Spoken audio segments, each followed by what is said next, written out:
Priscilla is a young lawyer, as you can see, and she is in private practice, and she is the founder of We Believe in Second Chances, which strives to abolish the capital punishment. And she has given many families of death row inmates support and hope. Hi, Priscilla. Yes. Good evening, everyone. Today, I'd just like to reflect on the chilling effect of Operation Spectrum that has had on the legal profession, a profession which I belong to. It would not be an exaggeration to say that in the aftermath of Operation Spectrum, the lights went off in the legal profession, a profession that was supposed and is supposed to uphold the rule of law, ensure access to justice, and to defend without fear or favor.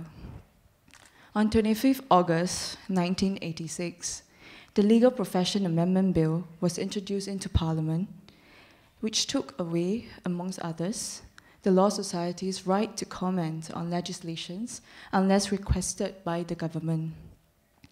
Prior to this amendment, the Law Society had publicly criticized several legislative amendments such as the Newspaper and Printing Presses Act, and a few months later, some of these lawyers were arrested and detained in Operation Spectrum.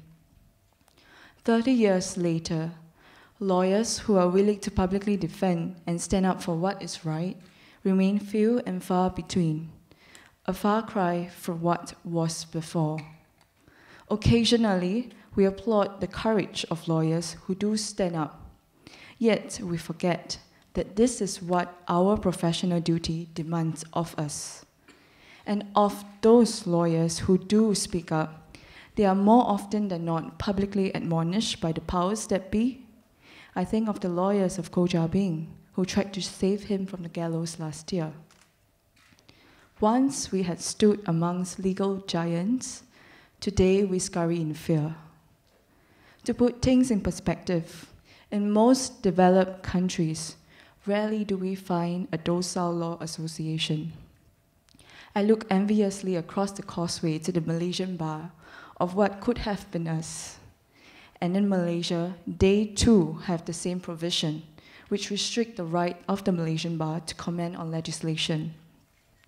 I remember very fondly a conversation I had with one prominent human rights lawyer in Malaysia, and I asked him how the Malaysian lawyers worked around such provision. And he said with pride, "We simply ignore it."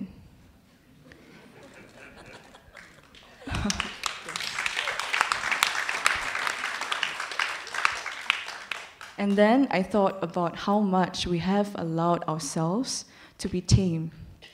Maybe it was the ghost of Operation Spectrum, but in many ways, it was also us who consciously chose this path and allowed the silence to speak for us. I end off with a very reflective comment made by Dr. Answeet Chai in Tan Pin Pin's documentary, To Singapore with Love. She said, and I quote, "Maybe there is an attitude that my generation did not fight hard enough to bring democracy and freedom to Singapore. But I can tell you some of us did. Whether we failed or not, that is not the point, but we did try." For me, I cannot help but feel that it was my generation of lawyers who dropped the ball. It was my generation of lawyers who failed the lawyers before us. Lawyers like Solang and Dr. G. Raman, who paid a personal price for standing up for what was right. It was us who failed to fight hard enough, and it was also us who failed to lift the weight of history off our shoulders. Thank you.